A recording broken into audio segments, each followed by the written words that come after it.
Welcome to episode 490 of the Barcelona podcast, brought to you by the Blue Wire Podcast Network. I'm Dan Hilton, and he's Rafa Aldamuy. And Rafa, I'm beefing a little right now. Not with Dembele for leaving or anything like that. We'll get into it. But we had a preseason matchup with Real Madrid that Barcelona won 3-0. And instead, I have to put that as the second part of the show because our show has to start with Ousmane Dembele at this moment heading to PSG for an as-yet negotiated fee. I was even going to wait on this show because as people I've been giving the updates on the YouTube channel and the podcast that I've been doing things behind the scenes, and this is my first reappearance since some of my dental stuff. You can kind of see the shine, you can kind of see the stuff, but I'm working through it, getting through it, still a swollen lip and talking to you, yet I felt like, yeah, we got to turn the lights back on. Dembele, preseason El Clasico, way too much going on. So I'm assuming that even with AC Milan tomorrow night, the second show this week will be all about Ousmane Dembele, that transfer fee, what we'll then know when everything is complete, and all the billion new rumors. So I don't know. The plan is not to go too long on him, but I think we're going to. But of course, I have to at least the bare minimum, get your general thoughts about Ousmane Dembele going to PSG at this juncture. We're recording this on the East Coast in the U.S., which is already in Spain time, meaning it's already the first, right? So the release clause has not been paid. That's it. So for all intents and purposes, it is already the first because of when we're recording here on the East Coast in the U.S. And oddly enough, Barcelona are even farther west of us. So if Dembele really wanted to get it done and they did all that stuff, well, maybe they shouldn't have been so far away from Barcelona. But yes, what are your general thoughts about Ousmane Dembele leaving Barcelona at this moment? Well, I tweeted about this, I think yesterday, is that if you're a Barcelona fan or if you plan on becoming a Barcelona fan, the only thing we can assure you is that you'll never be bored, whether it's for something good or for something bad. Something is always happening at this club. There's not a day that goes by where we're like, oh my, we're bored. Nothing has happened. Something happens every single day in this club. So we welcome everyone. You won't be bored. We can assure you that. As far as Dembele goes, I'm torn because I understand. First of all, I think he's the attacking wise. He's our most dangerous attacker, in my opinion. He's not the perfect player. We all know that. He hasn't become that player at all throughout his Barcelona tenure, but he's still the most dangerous, in my opinion. With his speed, his dribbling ability, he can go by absolutely anybody one-on-one. If you want to stop him on the wing, you got to bring another player or two other players. That's the ugly truth.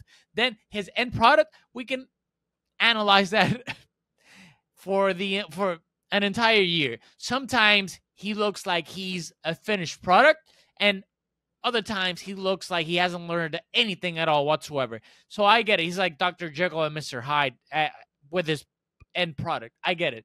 So on that end, I'm worried because if he goes, which by the looks of things, it looks like he's going to be gone, we don't have anybody right now attacking wise on the wings. I'm not counting Lewandowski up the middle.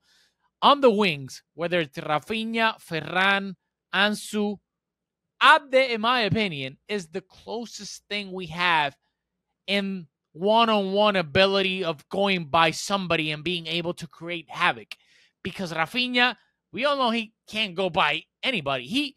He's good at other things, but being that typical, I know it's kind of ironic, Brazilian winger with one-on-one abilities, Rafinha can't go by anybody. Ferran isn't that kind of player. He's more of like a smart type of player that knows where to be and whatnot. Ansu, sadly, he hasn't shown yet after his knee injury that he's that type of player anymore. Like you see him more in like more central areas and whatnot. And Abde is the closest thing we have to Dembele in that aspect. So if we lose him, that's what worries me. Now that the trade, not the trade deadline, but like the release clause, the 50 million release clause, which wasn't even 50, it would have been 25 to Barcelona, 25 to Dembele, is gone. Then if we can get 50, 60, 70 for him, and then be able to create whatever that creates a financial fair play to then be able to try and get Bernardo Silva, somebody else. I have no idea who we could get, but then I would be like, hey, Dembele, you didn't do us dirty that much because you didn't activate that release. Whether it was because he didn't want to, or whether Musa Sissoko wasn't able to do it by the 31st deadline, whatever that may be, he didn't do us dirty in that way. So now we're going to be able to bring in more money and be able to, I don't know, maybe Bernardo Silva, obviously that's like the big dream. Then I wouldn't be that devastated that he's gone. But if he's gone and we don't bring in somebody else, whether I'm not saying that that player has to have the same qualities as Dembele, because the Bernardo Silva is a different type of player. But if we don't bring in a big name to kind of deal with losing Dembele, if we're like, oh well, we're just gonna ride with Rafinha, then that would really, to me, be harmful to the squad. Yeah, I agree, and I have written a lot of the points that you just said. I haven't written my full eulogy yet for his Barcelona career. I think that'll be again on Thursday. But off the cuff, a few of the thoughts are the same ones that everybody else has. Dembele had and still has the talent to be a top 75 player at the club, and I'm saying of all time. I mean, that's just how strictly talented he is. And we know the rest, though. It's the injuries, losing possession, and then the good and the bad of his chaotic style. We know his importance to Xavi's project. We know that his transfer fee 6 years ago or 5 seasons ago, what that was, and how he's always, even 5 years on, held to those standards of what that transfer fee was, over $100 million.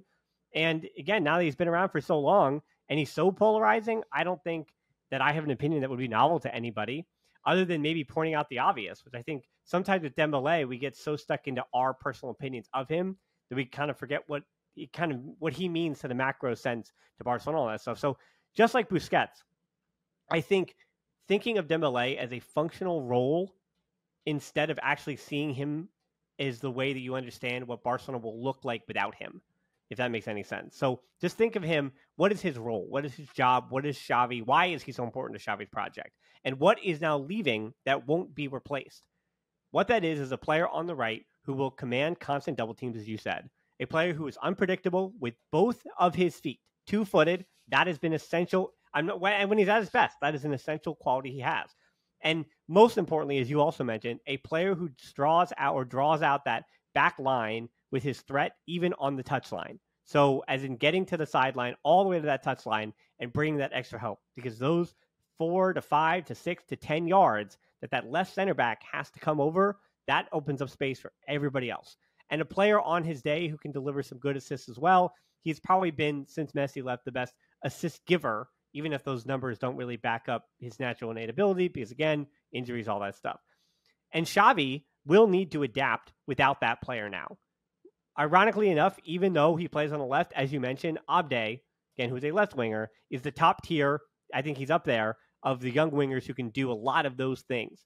And the streets call them speed merchants, but I think, those chaos dribblers, as you said, because there is no replacement for his positive skill set. Again, not exactly what you're getting, because that's, how do I say this? You can replace 80% of what you get from him production-wise because of all the games he misses. That's true. But the idea of Dembele, well, yeah, the idea was good, but the idea of Dembele is not replaceable with what's on the market or even what's out there at all. Because any player who does those things is generally on the field a lot more, and therefore that much more expensive and really a true star of the game. So from the right side, so not talking about the left, I'm going Saka, Salah, and at a lower level, Doku from Rennes and Chukwueze from now AC Milan, who are less than Dembele. So I'm giving you Saka and Salah as the two players that do that to a high elite level, who, yes, they're on the field a lot more than Dembele, so I rank them higher, but who just do it at their best at that level that Dembele does it when he is at his best. Again, hypothetically, in theory, which is what teams pay for. Teams really do have to pay for, in theory, a lot. So any other options I see are either not yet ready, so don't pop up your player from Lyon at me or for Crystal Palace, and I know those particular players in particular, but don't throw these names at me because those players aren't ready yet. or they're not the touchline winger I'm talking about.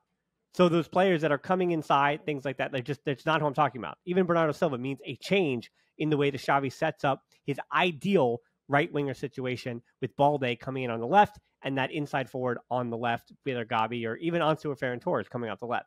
So again, most of the names you throw at me, including the insane names reported, which is, are you replacing Dembele with Carrasco, a left wing back? No. And Alexis Sanchez, a 34-year-old who now mainly operates in the middle? No. And it's telling that those are the immediate names thrown out there, because we know the actual name of the actual new names and the change of plans. That would be Bernardo Silva, João Cancelo, and just having super talented players in theory replace some of the things that he did, but not even through his skill set, but adapting to the skill set of the new players that you bring in. And yeah, using your money, we'll say wisely. But what I'll do by wrapping up the Dembele part, because again, I want to save some up for Thursday too. Here's some truths that we know right now about this. My feeling about Dembele leaving. Him leaving now for a fee, as you said, is better than losing him for free next summer. 100%. 100%. Taking 70 now, then 0 that we know is going to happen next summer with his agent especially. Take it. Take the money and run.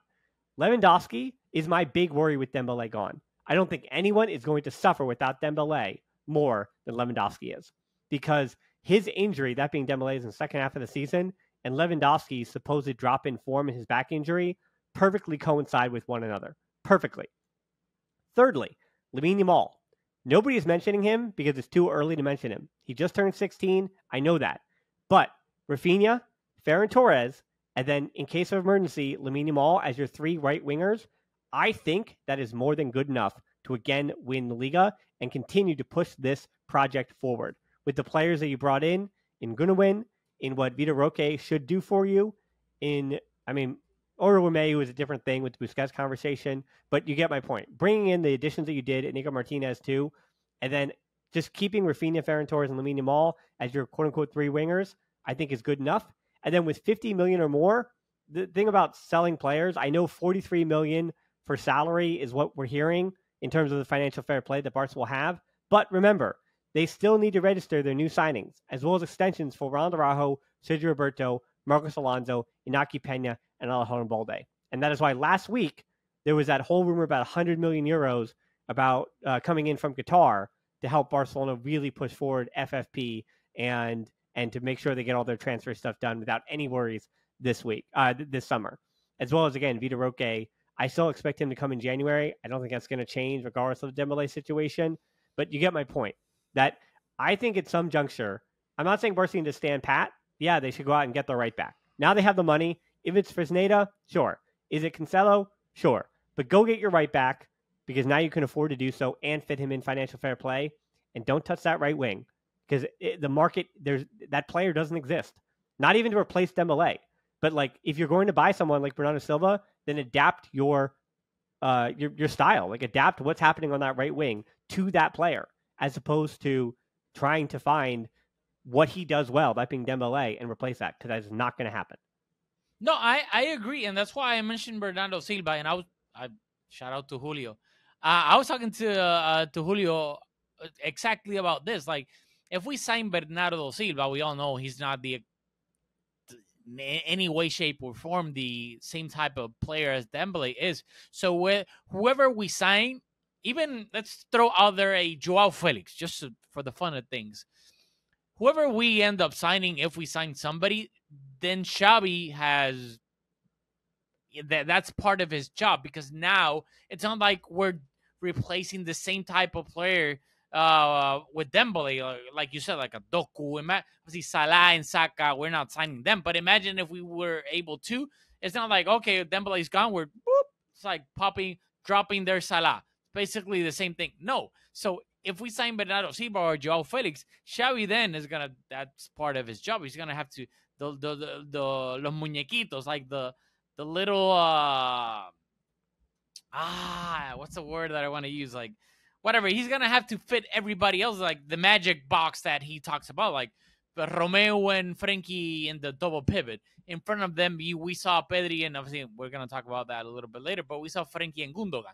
Then, if you bring in a Bernardo Silva, are you gonna put him in front of that magic box behind Lewandowski? Are you going to put him on the wing and then basically give him a free be able to free roam the entire pitch. So that's why it's little nuances, but it has an impact on the game. So that's going to be Xavi's thing to figure out if we're able to bring a great player, but it's going to be a different type of player because there's nothing like Dembele for the most part on that right wing on the market.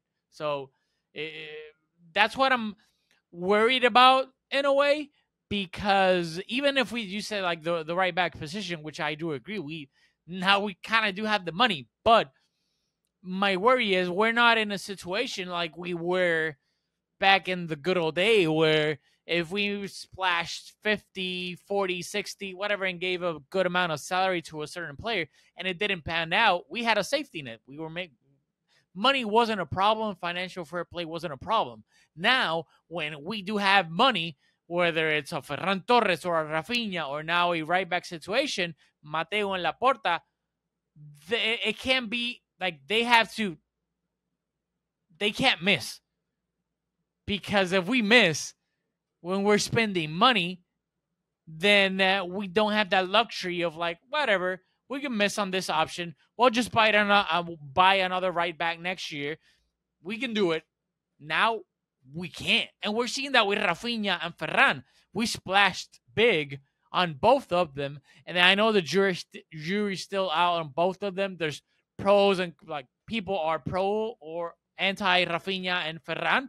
So that's what I'm trying to say, that if we splash cash, it has to pan out because we don't have that safety net anymore of like, oh, we bought Zlatan Ibrahimovic for X amount of money plus Samuel Eto'o.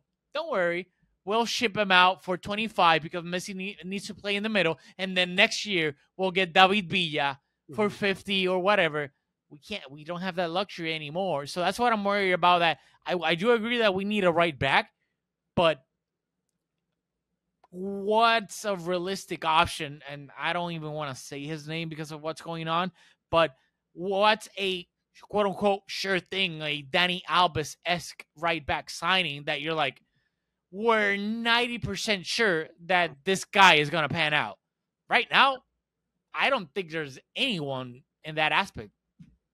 Yeah, it's so weird too with the Dembele stuff because it feels like almost a jolt where it's like if he had left a month ago as preseason was kind of just getting started, that's one thing. And then you kind of reshape the idea of the team. But because we just saw them, as I transition to talk about the preseason matchup with Real Madrid, that 3-0 win in Dallas, that it felt like this fully formed thing is kind of hatching in front of your eyes. And we do this when it comes to players in and out, where we feel like once you sign a player, they're there forever.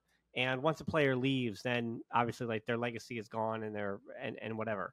But it's so interesting that you look at a player like a Fermin Lopez, and I think of these two stories so interesting this week, where Fermin Lopez went for, and then the big news, of course, after the game is that Xavi, I think of all the things that we heard and saw, that Xavi that Fermin Lopez will not be going out on loan, and he'll likely be incorporated in the first team. So even if he's playing for Barça Athletic, we can expect to see quite a bit of him this coming season.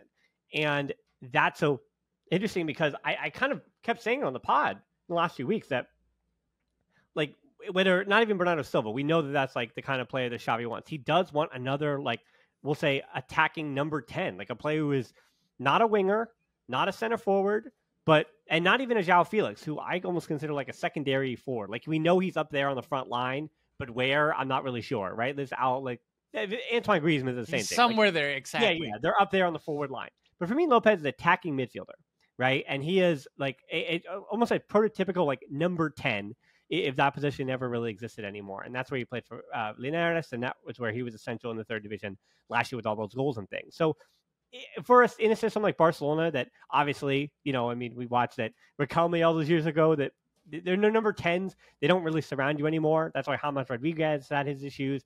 Isco, glad to see him back in the Liga. But yeah, like those number 10s, teams like Barcelona do not surround themselves for your benefit, especially if your name is Fermin Lopez, you're 20-year-old from the academy, and he was playing third division last year. But that said, whether he's playing as I expected, he's playing as a high right interior, which is kind of where I thought he'd be. Now it seems like Xavi's kind of saying, okay, that is a need I had. I had a need. I asked for Lenzini, and I really asked for some free agent transfers off the heap because I had this profile that I wanted. And if Fermin Lopez, by scoring a goal and having a nice assist, scores a goal with his left foot, by the way, and then the dink with his right foot. He is a right-footed player, so scored a goal like that. Yeah, nice goal. I'll let you talk about that. But then the dink as well. So a goal and assist is enough, plus his training the last few weeks to convince a manager, I don't need that thing I thought I needed anymore.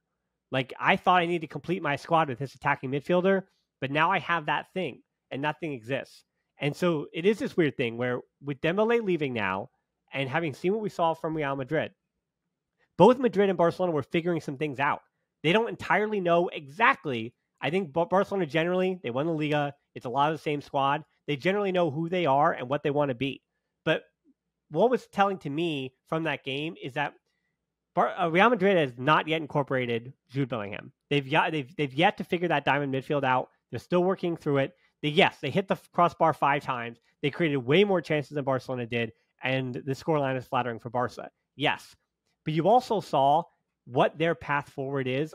Mbappe, I'm not talking about that. That's a different thing. But you saw that Madrid's path forward to being really excellent, what that looks like, right? And if you get a little more out of Rodrigo and you allow Vinny Jr. to kind of just do his thing, and against guys who aren't Araujo and Koundé, because Vinny Jr. continued to try to attack their side over and over and over again because he trusts himself at that spot more than, he's going to try to change something up because he wants to attack Balde on the other side.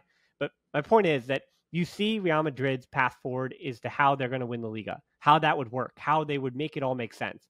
And Barcelona's the same way.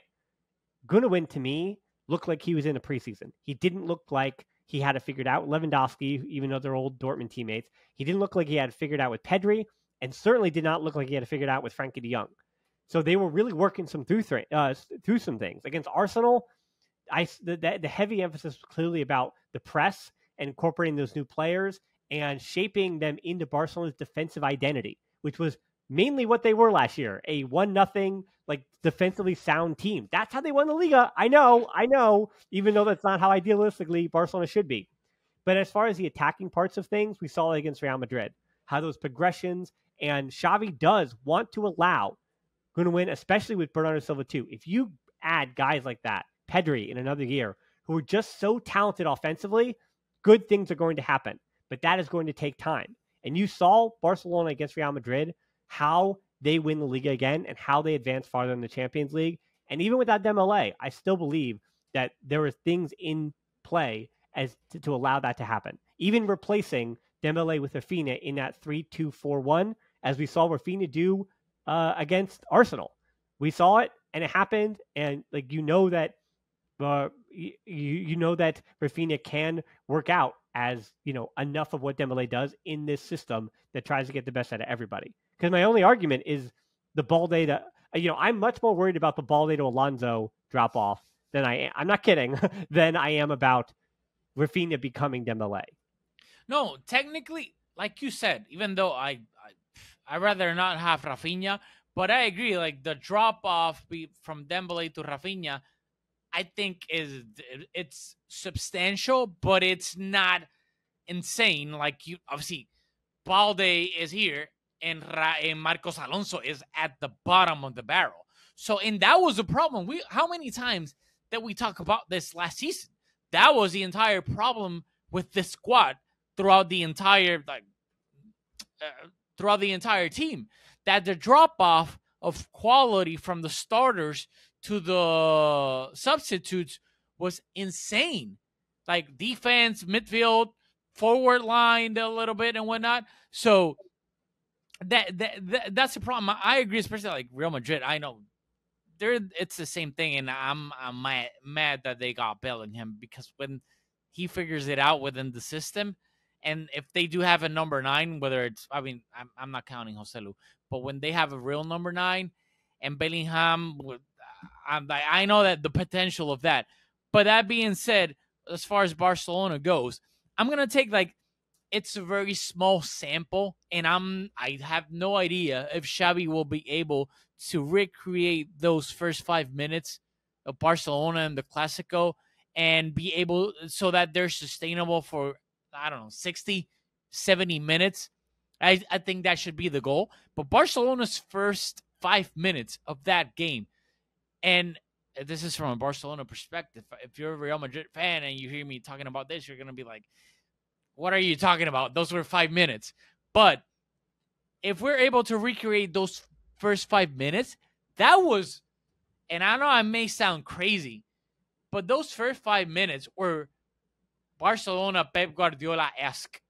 We were toying with them, taking the ball out from the back, first touch, one touch, being able right side, left side, bringing the ball back, going forward, not Real Madrid not even knowing where the ball was going. So to me, I was like, whoa, this can be done. Whether we're able to do it for 60, 70 minutes, I have no idea. But we're able to do it. And that's with what? One preseason game? So to me, that should be a sign of hope. Star Wars, this is a new hope. Like, this can be done. So to me, that should be the freaking blueprint of Xavi. I have no idea. And you know that I was very critical of Xavi last season, and that's why I was worried about losing Dembele, because last season I thought Xavi, and we all know he's still a young manager, but he didn't show that he was able to get his team to perform or recreate the kind of football that he wanted. In my opinion, we were relying on our difference makers, whether that was Dembele on the wing, Pedri in the middle, Balde on the left, and then obviously our great defenders, Araujo, Christensen, Koundé, and Ter Stegen. So we relied on a bunch of our individualities to get us by. I didn't see that Xavi was able to get his team to play the way we all know he wanted. So to me, that's the biggest to-do list that he hasn't been able to do yet. 100%. That is actually what I think is sustainably positive about Real Madrid. It's not the 3-0, the goals, or anything like that. It's that Frenkie de Jong, Romeu, Ter Stegen, Pedri, Koundé all played well. All 5 of them just played well. Were they amazing? Were they the best versions? Probably not. But they all were quietly, I think, to a point even, they were positive. Even, I mean, Frankie picked up the nasty yellow, sure. Or Romeu, again, like, it's not about the shot, hitting the post. Like, he's not going to do that often. Like, I don't care about that. It was that he was just solid. He did his job, and he did exactly what Xavi is going to ask him to do this season. We got to see that from Romeu. Pedri, same thing.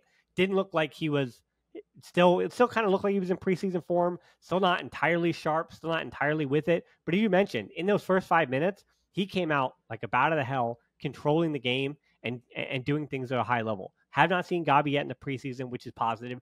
And then even the likes of Lewandowski and Balde, who I thought they were fine. I think people kind of were getting on Lewandowski. I didn't think he was bad at all. I thought he ran hard. Nobody found him, and he did his job. And yeah, he got a goal. So I was like, I mean, I don't care too much. Sorry, no, that was against Arsenal. But anyway, he didn't get a goal, but I don't care about that. It's hard to remember. And then Balde had that one special run out of his own half in extra time in the first half, like the one that went viral. But he didn't necessarily have like a big Balde game. I thought he and Dani Carvajal kind of cancel each other out. And a lot of times for Real Madrid and Barcelona this season, as we think in theory, La Liga, it's so interesting too. I know that they didn't win the Champions League last year, but this season we're hoping that Barcelona can get closer to the Champions League version of Real Madrid, and Real Madrid is hoping to get closer to the Liga version of Barcelona. And it's so right. It's so interesting that both teams are chasing a version of each other that they weren't good enough to last year, right? And I think both of these teams can get closer to their counterparts in those other tournaments. And again, so it's okay. I'm fine with the fact that Balde was just fine, and then Carvajal was just fine in the game, and then Lewandowski was just fine in the game. When you had enough players, I mean, and Frankie, I thought, was excellent in that game. And we see here that, especially if Bernardo Silva comes in, you have 5, 6. I mean, how many midfielders, does the team have? And I think the big criticism for Xavi, also from that Real Madrid match, regardless of a top-level opponent like Arsenal or Real Madrid, you're going to see this season, is that if Xavi has all those Gaston midfielders on the field and you lose control of the game, you have nothing. You have lost everything. Right? Because if you have so many midfielders, the one thing you have to have is control of a game, right? And that has to happen. And if we saw it against Real Madrid Real Madrid had more possession, sure, but even in those moments when Real Madrid were pressing, turning Barca over and pushing, hitting the post a number of times, sure, and creating and causing threats. And I mentioned him too. Ter Stegen was really good in that game. Ter Stegen, fortunately, his form also seems like it's carried over. And by form, I also mean luck. And if his luck and form carry over as well, then Barcelona are just as good as they were, because Ter Stegen was also better than Courtois yesterday, or 2 days ago. And that was a huge part of it too. I'll say this. I loved Frankie's challenge on Militao. And I'm not condoning that kind of challenge. I want to make that clear. But by saying that I loved it is because prior to that one, Real Madrid had 3, whether you want to call them dirty or harsh, tackles on Barcelona players. Militao's on Lewandowski, Tchouameni's on Gundogan, and Camavinga's on Araujo. So those were 3.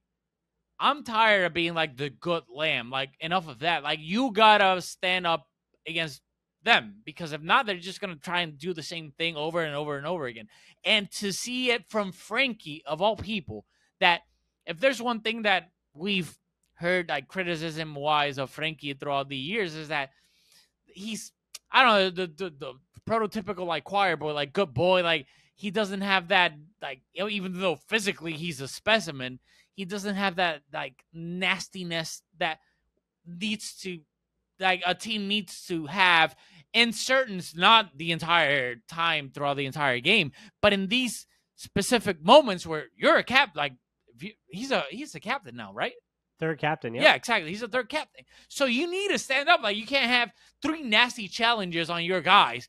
And I love that about Frenkie. He was like, no, like, F you. Like, this needs to stop. The same way Araujo did in the game against Barcelona. Yeah. So you need that. Obviously, we know Araujo can do that. But from Frenkie, it was like, whoa. What is this Frenkie?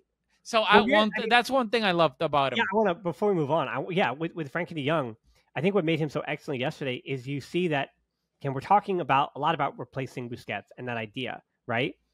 And people always said, we want more from Frenkie de Jong. What if there is a situation where, because you're getting less out of that pivot position in Oro Romeo, because you're not getting the same long horizontal balls? We saw more of those from de Jong and Pedri. But there's seemingly, even without de Jong, with Busquets now, and Oro Romeo physically, I mean, what does he have? Like a third of a foot faster than Busquets, right? It's not like measurable, but it seemed like he now, without Busquets next to him, knows and has this feeling that he really has to participate. He really has to like grab the game by its horns, because if not, then who? And maybe that is part of him becoming a captain. But yeah, like, Busquets kept receipts. Like, I know he didn't have a lot of dirty tackles, but you watch, like, Busquets as a captain, there was one thing that guy did, and you know, he's obviously going to be memed into existence forever by the peekaboo, right? But he was cheeky. He had more dark arts than you think he did. And Frenkie isn't, he doesn't have that, but he can show personality. And even if that means a yellow card or a red card or 2 this year, by showing that personality as a captain, so be it. But I think what I was most impressed by with him, and why arguably I think he might have been my man of the match when I really considered the total picture of that game, is just how important he felt like he had to be to that game in retrieving the ball, in working hard, in offensively setting things up, in one touch. Like, his one touch stuff was really, really impressive in comparison to what we think of him. So if Frenkie de Jong can be the best version of himself, that will mitigate a lot of the loss of Busquets, even more so than what we don't see Oro Romeo doing. And there is a counterbalance there that, you know, it's, especially with the double pivot, right? It all just has to be balanced. And even if you're losing a little bit here, if you get a little more from Frenkie de Jong, it'll all stay balanced, just like it did last year. And we just need, the real question is, can de Jong be that guy? He was that guy in the preseason against Real Madrid, but can he be that guy every single game the way Busquets was? He was so damn consistent, was Busquets. Can de Jong be that guy every single game? If he is, he might be the Liga Player of the Season. No, hopefully. And one thing I'll say, another that I took out from this game is that we, like, for the most part, obviously, apart from like the new players and the young players that are coming up, like, we know who's who. Like, we know who is not good. We know who's really good, and we know who's sometimes good, sometimes bad. And I think that's going to be the key of this season, like determining if we're able to make like try and win the league and try and make a good run in the Champions League. It's going to be is Íñigo when he's finally fit, because that another reminder, we got 3 FIFA fixtures during the first half of the season, September, October, November. So I don't want anybody to get injured, but I think it would be naive to think that nobody's coming back injured from those fixtures. Like, that's the ugly truth. Yeah. There's a 4th one in March, right before everything is decided. La Liga, Champions League, hopefully, and whatnot. So whether we want it or not, we have to accept that players, and especially the players that are injury prone, I don't even want to name them, but in the defense, they're going to get injured, sadly, whether it's for a few weeks or they're out longer. So we're going to have to count on Íñigo, on hopefully Balde never. Say his name. Give me the. Hey, listen. You drag him against Arsenal. I knew I'm winding you up. You can drag number 24 against Arsenal, but he played when in the 28th minute when Christensen leaves that game. Nair Martinez isn't ready yet, and old number 24 comes off the bench and plays from the 28th minute on against Real Madrid in that game where they were attacking through the middle with Bellingham. And there's a player of Barcelona who held the fort down and was just fine.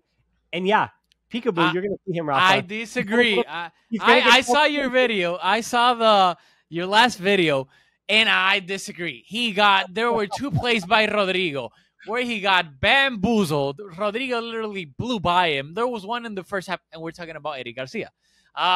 In case you didn't know, there was one play in the first half where Rodrigo just blew by him, and if Balde wasn't there to cover his behind, Rodrigo would have been cleared on goal. There was another one in the second half where Rodrigo blew by him, and then Rodrigo was able to get a cross out, and Vinicius was basically point-blank shot, and Koundé was able to block that shot. But I didn't even want to get on Eric Garcia because that was one of the players that I think he's horrible. So I don't want to get more on because in my opinion, he doesn't have the quality to play for Barcelona. So, but what I'm trying to get at is that there's going to be injuries, and in the midfield, there's a lot of players that I never want to see Sergi Roberto ever again. So hopefully Fermin Lopez somehow is able to convince Xavi so that Xavi gives Sergi Roberto's minutes to Fermin Lopez. I don't see how he does that, though. They play different positions. Like, I think But if they play, like, for example, Sergi Roberto, when Gundogan got injured, Sergi Roberto came in for Gundogan, and he was playing on those 2 positions in front of Romeo. So Fermin Lopez can play alongside Pedri, for example.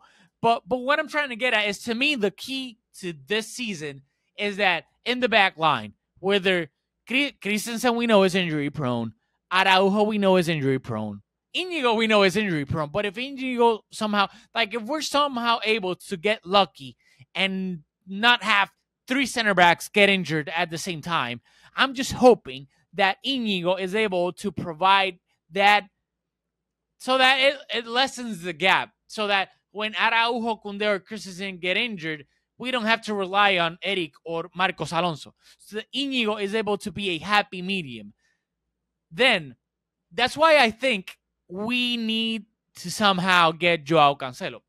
I don't think Joao Cancelo is the solution for the big games.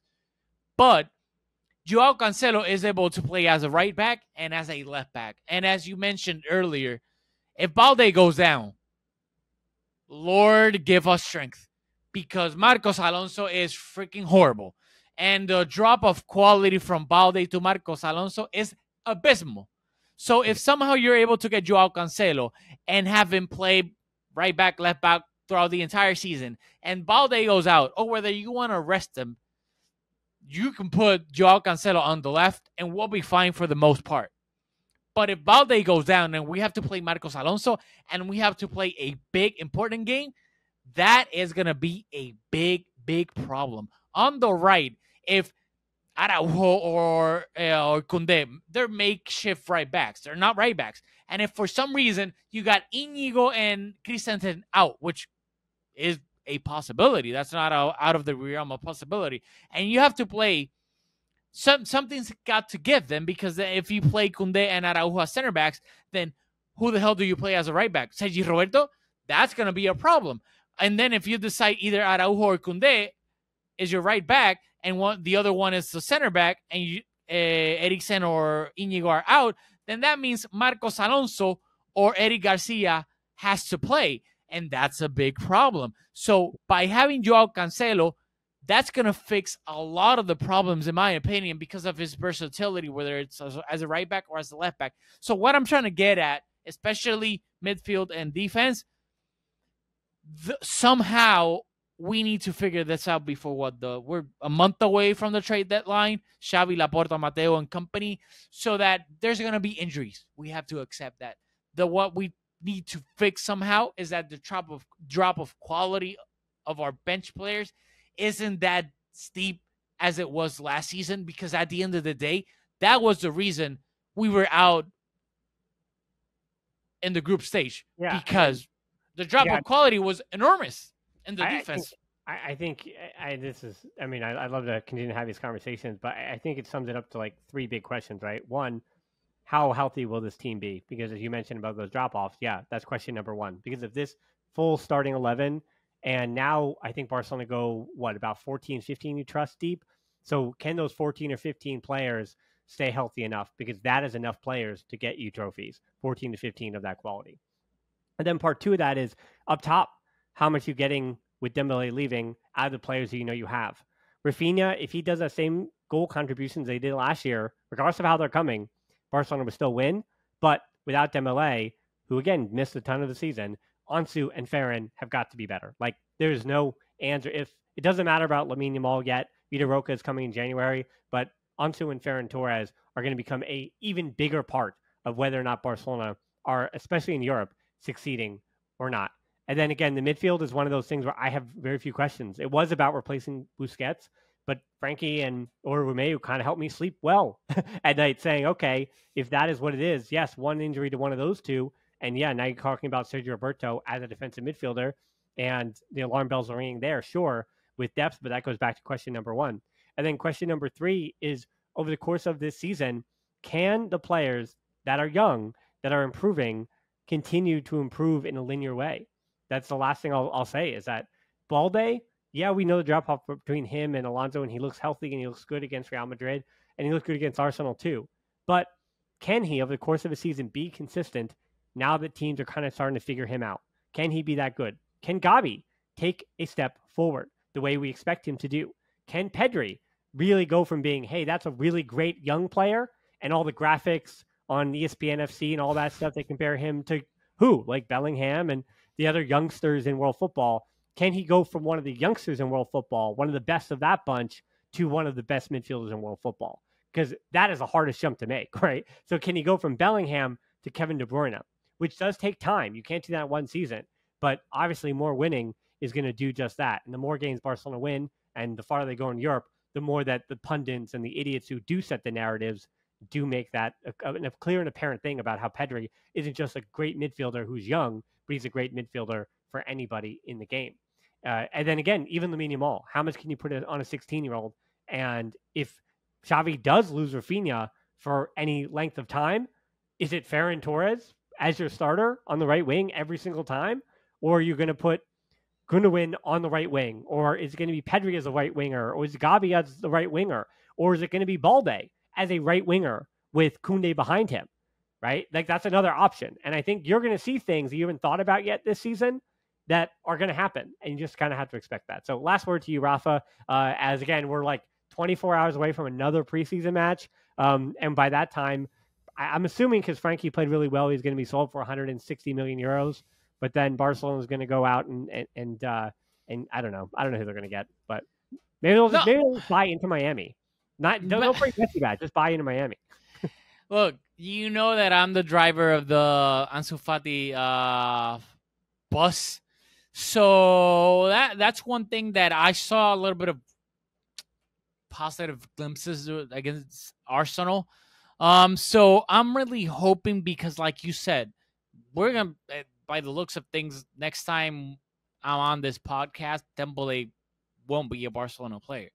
So we need, and Ansu is that guy. Like, whether between Ferran and him, I think the one between those two, and even I'll add Rafinha, like the one that we need if we really want to have like take that next step, especially up front, the one that has the highest ceiling, even though I know you think that knee injury is done and dusted. It's Ansu. Oh, wait. Yeah. Don't kick me off the bus. You're crazy. Whoa, Like, are you not whoa. listen. To me, it's a numbers game. Ansu, Fermin, Rafinha, you need 35 goals out of those three guys. I don't care how they happen, when they happen, right? Like, I don't care if you drag Ansu for not scoring until, not you, but I'm saying Ustedes, like everybody. Yeah. I'm saying if he has one goal by his birthday, October 31st, if he has one goal by that point in the season, but he scores 12 to 15 for the rest of the year, that's going to set a precedent and an idea of that he couldn't shake it off, right? But Ansu, I don't care when they come. I want like 15 to 16, 17 goals, somewhere in there, and I'm totally fine. I don't care how they happen. Like all competitions? All competitions, okay. Yeah. Even though he had double digit last year, but it was still a failure because of expectations for him. Yeah. But 15 to, 20, I'd be over the moon. 20, I'm saying Ansu's back. I'm not even worried about the knee anymore. But even for Ferran Torres, like Ferran has got to hit 13 to 14. And Rafinha, without Dembele now, has got to hit 15. Because Dembele didn't score goals last year. Barcelona also won way too much by 1-0. I also do expect Gundogan to, how many did he have last year? Like 10 to 12, right? So I just, again, it's a numbers game. So are you getting enough scoring from your midfield to counteract, again, that balance and the force? If your forwards and wingers are not scoring, and again, it all goes back to Lewandowski when we're talking about goals. If that dude scores 40, you're fine. If he scores 35, still fine. If he scores 28, you have to get more goals, or Barcelona are not winning the Liga, and they're not going to the Champions League.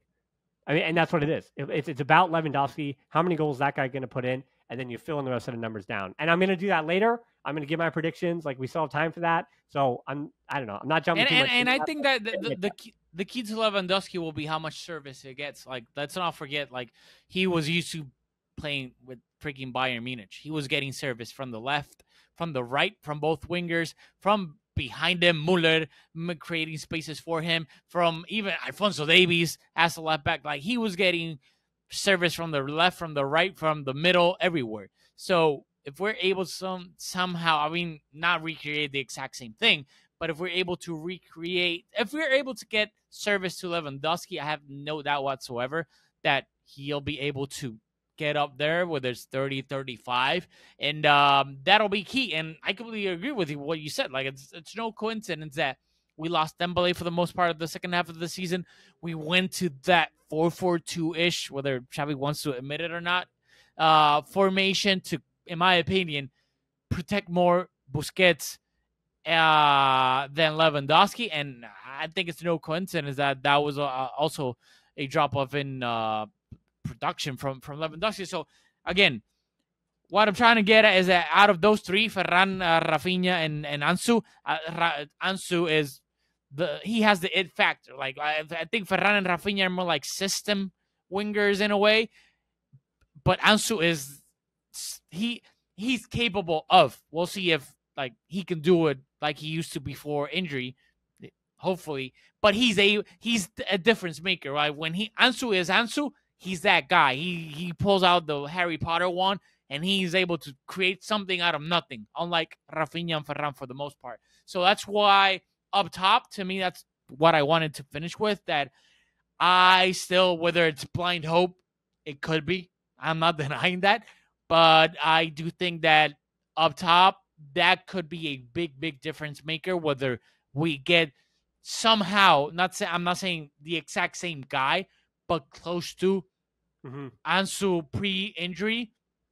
I think that could be the difference if we're able to either win the league and then make a respectable run once again in the Champions League. Yeah, little prediction here. I'll give you a little teaser, then I'll say goodbye. If Abde does stick around, I'm going to give him easily less than 10 goals. I think he scores somewhere between 5 and 7 with the time he's going to get and the opportunities he's going to have. But I would predict and I would hope that his assists, or not even primary assists, but he's not going to get credit for it. But I mean, hockey even the other day, right? Like against Arsenal when he got the hockey assist. Yeah. I want that hockey assist number to be between 12 and 15. And I think we're going to, if he has done that, even if the numbers aren't there, if he's gotten 12 to 15 hockey assists, we are easily going to be over the moon about Abde on the season. And I think that's what is being I'm asked more for. excited about Abde and Ansu than I am about Ferran and Rafinha. I'll just leave it at that. Well, I think there's something about potential and then established players like that, right? I mean, again, Fermin is still crazy to say how young he is, but he is still young and he could still technically. I think Rafinha, we're just pleading. Can you do what you did last year? Even though we complained about it the whole way, kicking and screaming, just give us the same numbers, get some free kicks. Just do something, please. And he did it. He did it already in the preseason. So I don't know, more Rafinha. So that's Aldamuy Football. Follow him everywhere. The Barcelona Podcast for us. You're hearing a lot of me because preseason's back. And again, I likely will continue to stay off camera without the, sure, I'm here on the podcast, but I'm going to, kind of take it easy as I work my way back as I recover. So we got through it today, though, Rafa, and I appreciate that about you, and I appreciate the fact that Barcelona, Dembele, he arrived 2 months after we started the podcast, and it makes me feel old. Makes me feel old. And I was like, ooh, this young kid who's on a Dembele. Oh, we could talk about him on the new podcast that I've got going on. And now he's gone. All right. So thanks so much for listening to the show after all these years. Until next time, we'll talk to you soon, of course. Bye.